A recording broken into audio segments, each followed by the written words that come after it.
ಇದರಿಂದ ಅವ್ರ ಮನ್ಸಲ್ಲಿ ಏನ್ ಬರುತ್ತೆ ಅಂದ್ರೆ ಬಿಡು ಒಂದು ಎಲ್ಲಾ ಕಡೆ ನನ್ನ ಬೆಂಬಲ ಇದೆ, ನಾನು ಏನ್ ಬೇಕಾದ್ ಮಾಡ್ಬೋದು, ಏನ್ ಬೇಕಾದ್ ಮಾಡಿದ್ರು ಕೂಡ ಎಲ್ಲವನ್ನು ಕೂಡ ಕ್ಷಮಿಸ್ತಾರೆ, ನಾನು ಯಾರು ಹೇಳೋರಿಲ್ಲ ಕೇಳೋರಿಲ್ಲ ಅನ್ನೋ ಭಾವನೆ ಉಟ್ಕೊಂಡು.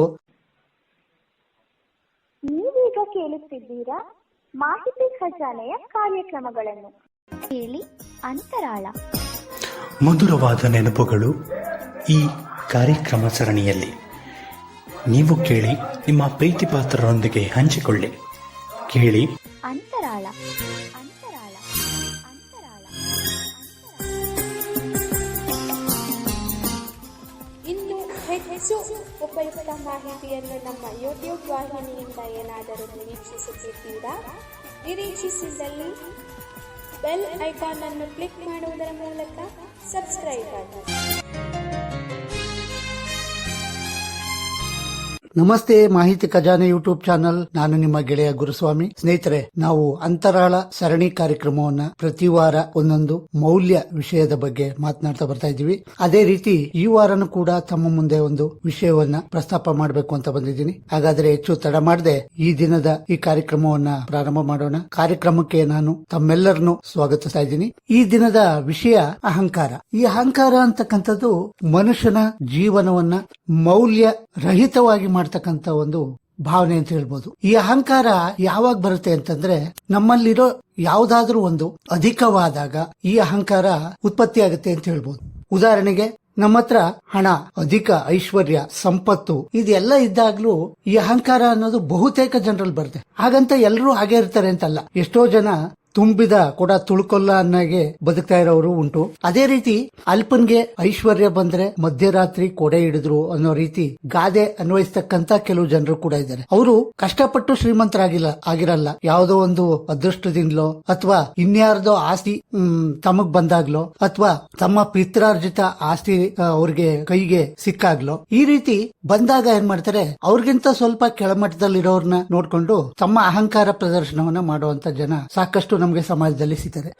ಹೀಗೆ ಒಂದು ಸಾಮಾಜಿಕವಾಗಿ ಬೇಡದೇ ಇರತಕ್ಕಂತ ವರ್ತನೆ ಅಂತಂದ್ರೆ ಈ ಅಹಂಕಾರ ಅಂತ ಹೇಳ್ಬೋದು. ಇದು ಕೇವಲ ಆಸ್ತಿ ಐಶ್ವರ್ಯ ಇರೋರ ಹತ್ರ ಮಾತ್ರ ಅಂತ ತಿಳ್ಕೊಬೇಡಿ. ಇದು ವಿದ್ಯಾವಂತರಲ್ಲೂ ಕೂಡ ಇದೆ. ಯಾರೋ ಒಬ್ಬ ಡಿಸ್ಟಿಂಕ್ಷನ್ ಅಲ್ಲಿ ಪಾಸ್ ಆದ ಅಥವಾ ರ್ಯಾಂಕ್ ಸ್ಟೂಡೆಂಟ್ ಇದ್ದ ಅಂತ ಇಟ್ಕೊಂಡ್ರೆ ಅವನು ಬೇರೆ ತನ್ನ ಸಹಪಾಠಿಗಳು ಅಥವಾ ತನ್ನ ಜೂನಿಯರ್ಸ್ ನ ನೋಡಿ ಅಹಂಕಾರ ಪಟ್ಕೊಳ್ಳೋದಿದೆ. ಏನೋ ಇಷ್ಟೇ ಮಾರ್ಕ್ಸ್ ನಿನ್ಗೆ, ಇಷ್ಟೇ ಬಂದಿರೋದ, ಇನ್ನು ಚೆನ್ನಾಗಿ ಓದ್ಲಿಲ್ವಾ, ಯಾಕೆ ನಿಮ್ಮ ಅಪ್ಪ ಅಮ್ಮನ ಹತ್ರ ದುಡ್ಡಿರ್ಲಿಲ್ವಾ, ಒಳ್ಳೆ ಶಾಲೆಗೆ ಓದಿಸಬಹುದಿತ್ತಲ್ಲ ಅಥವಾ ಒಳ್ಳೆ ಟ್ಯೂಷನ್ ಕೊಡಿಸಬಹುದಿತ್ತಲ್ಲ. ಈ ರೀತಿ ಹೀಯಾಳಿಸಿ ಮಾತನಾಡ್ತಕ್ಕಂತ ಜನಸಂಖ್ಯೆಗೇನು ಕಡಿಮೆ ಇಲ್ಲ. ಇದು ಮನೆಯಲ್ಲಿ ತಂದೆ ತಾಯಿಗಳು ಯಾವ ರೀತಿ ವರ್ತನೆ ಮಾಡ್ತಾರೋ ಮಕ್ಕಳು ಕೂಡ ಅದನ್ನೇ ರೂಢಿಸ್ಕೊಂಡು ಬಂದ್ಬಿಡ್ತಾರೆ. ನಾವು ಎಳೆ ಮಕ್ಕಳ ಹತ್ರ ನಮ್ಮ ವರ್ತನೆ ಸರಿ ಇಲ್ಲ ಅಂತಂದ್ರೆ ಅವರು ದೊಡ್ಡವರಾದ್ಮೇಲೆ ತಂದೆ ತಾಯಿಗಳ ದಾರಿನೇ ತುಳಿಯೋದು. ತಂದೆ ತಾಯಿಗಳಿಗೆ ದುರಹಂಕಾರ ಇತ್ತು ಅಂತಂದ್ರೆ ಮಕ್ಕಳು ಕೂಡ ಅದನ್ನೇ ತೋರ್ಪಡಿಸ್ತಾರೆ. ತಂದೆ ತಾಯಿಗಳು ಮನೆಯಲ್ಲಿ ಮಕ್ಕಳಿಗೆ ಒಳ್ಳೆ ಸಂಸ್ಕೃತಿಯನ್ನ ಕಲಿಸಬೇಕು. ಎಷ್ಟೇ ಶ್ರೀಮಂತರಾಗಿರ್ಲಿ, ಅವರು ಏನೇ ಆಗಿರ್ಲಿ. ಇಲ್ಲ ಅಂತಂದ್ರೆ ಅವರು ಸಮಾಜದಲ್ಲಿ ದಾರಿ ತಪ್ಪಿದ ಮಕ್ಕಳಾಗ್ಬಿಡ್ತಾರೆ. ಎಷ್ಟೋ ಜನ ನೋಡ್ತಾ ಇದೀವಿ, ರಾಜಕಾರಣಿಗಳ ಮಕ್ಕಳಿರ್ಬೋದು ಅಥವಾ ದೊಡ್ಡ ದೊಡ್ಡ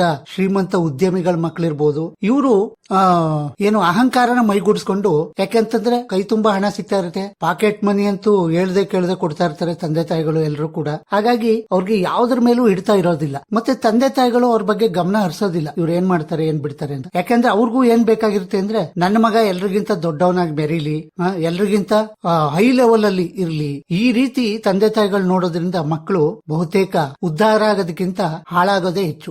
ಈ ನಿಟ್ಟಿನಲ್ಲಿ ಮನೆಯಲ್ಲಿ ನಾವು ಒಳ್ಳೆ ಸಂಸ್ಕೃತಿಯನ್ನ ಕಲಿಸಬೇಕು. ಅದೇ ತರ ಶಾಲೆಗೆ ಬಂದಾಗ ಶಾಲೆಯಲ್ಲೂ ಕೂಡ ಭೇದ ಭಾವ ನಡೆಯುತ್ತೆ. ಶ್ರೀಮಂತ ಮನೆತನದ ಮಕ್ಕಳಿಗೂ ಕೂಡ ಒಂಥರ ನೋಡೋ ರೀತಿ, ಮತ್ತೆ ಹಾಗೆ ಬಡವರು ಮಕ್ಕಳನ್ನ ಇನ್ನೊಂದು ರೀತಿ ನೋಡುವಂತ ಶಿಕ್ಷಕರುಗಳು ಕೂಡ ಇದ್ದಾರೆ. ಕಾಲೇಜು ಬಂದ್ರೆ ಉಪನ್ಯಾಸಕರಲ್ಲೂ ಕೂಡ ಅದೇ ರೀತಿ ವರ್ತನೆ ಇರುತ್ತೆ. ಶ್ರೀಮಂತ ಮಕ್ಕಳನ್ನ ಒಂಥರ ನೋಡ್ತಾರೆ, ಬಡವರ ಮಕ್ಕಳನ್ನ ಒಂಥರ ನೋಡ್ತಾರೆ. ಇದರಿಂದ ಅವ್ರ ಮನ್ಸಲ್ಲಿ ಏನ್ ಬರುತ್ತೆ ಅಂದ್ರೆ, ಬಿಡು ಒಂದು ಎಲ್ಲಾ ಕಡೆ ನನ್ನ ಬೆಂಬಲ ಇದೆ, ನಾನು ಏನ್ ಬೇಕಾದ್ ಮಾಡ್ಬೋದು, ಏನ್ ಬೇಕಾದ್ ಮಾಡಿದ್ರು ಕೂಡ ಎಲ್ಲವನ್ನು ಕೂಡ ಕ್ಷಮಿಸ್ತಾರೆ, ನಾನು ಯಾರು ಹೇಳೋರಿಲ್ಲ ಕೇಳೋರಿಲ್ಲ ಅನ್ನೋ ಭಾವನೆ ಉಟ್ಕೊಂಡು ಅಹಂಕಾರ ದರ್ಪದಿಂದ ಎಲ್ಲಾ ಕಡೆ ಅವರ ಒಂದು ಶಕ್ತಿ ಪ್ರದರ್ಶನ ಮಾಡೋದಕ್ಕೆ ಅಂತ ಹೋಗ್ತಾರೆ. ಅದರಿಂದ ಶಾಲಾ ಕಾಲೇಜುಗಳಲ್ಲಿ ಮನೆಯಲ್ಲಿ ತಪ್ಪು ಮಾಡ್ತಾರೆ ಸಹಜ. ಯಾಕೆಂದ್ರೆ ತಂದೆ ತಾಯಿಗಳು ಅದೇ ಸಂಸ್ಕೃತಿಯಿಂದ ಬಂದಿರ್ತಾರೆ. ಆದ್ರೆ ಕೊನೆ ಪಕ್ಷ ಶಾಲಾ ಕಾಲೇಜುಗಳಲ್ಲಿ ಈ ರೀತಿ ಶ್ರೀಮಂತರ ಮಕ್ಕಳಿಗೆ ಒಂದು, ಬಡವರ ಮಕ್ಕಳಿಗೆ ಒಂದು, ಈ ರೀತಿ ಮಾಡದೆ ಎಲ್ಲಾ ಮಕ್ಕಳನ್ನು ಕೂಡ ಸಮವಾಗಿ ನೋಡುವಂತ ಒಂದು ಮನೋಭಾವನೆಯನ್ನ ಶಿಕ್ಷಕರು ಮತ್ತೆ ಎಲ್ಲ ಉಪನ್ಯಾಸಕರು ಬೆಳೆಸ್ಕೊಂಡಾಗ ಮಾತ್ರ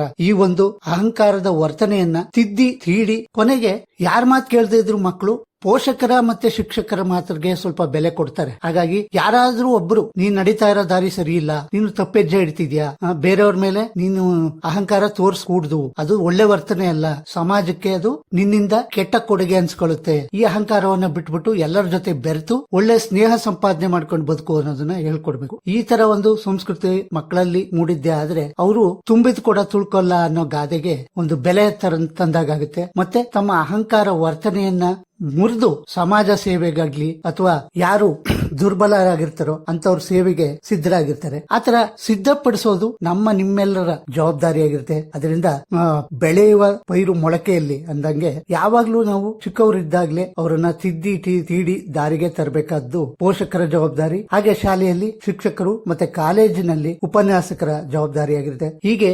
ಸಮಾಜಮುಖಿಯಾಗಿ ಮಕ್ಕಳನ್ನ ಬೆಳೆಸಬೇಕೇ ಹೊರತು ಸಮಾಜ ಘಾತಕರಾಗಿ ಬೆಳೆಸಬಾರದು. ಅಹಂಕಾರ ಒಂದು ವಿಷ ಇದ್ದಂತೆ ಪ್ರತಿಯೊಬ್ಬರ ಜೀವನದಲ್ಲಿ. ಅದರಿಂದ ಈ ಮಕ್ಕಳನ್ನ ತೀಡಿ ಬೆಳೆಸೋದು ಸಮಾಜದ ಎಲ್ಲರ ಕರ್ತವ್ಯವಾಗಿರುತ್ತೆ ಅಂತ ಹೇಳ್ತಾ ಈ ದಿನದ ಈ ಕಾರ್ಯಕ್ರಮವನ್ನು ಮುಕ್ತಾಯ ಮಾಡ್ತಾ ಇದ್ದೇನೆ. ಮತ್ತೊಂದು ಸಂಚಿಕೆಯಲ್ಲಿ ನಾನು ತಮ್ಮೆಲ್ಲರನ್ನು ಭೇಟಿಯಾಗ್ತೇನೆ. ಅಲ್ಲಿವರೆಗೆ ಧನ್ಯವಾದಗಳು.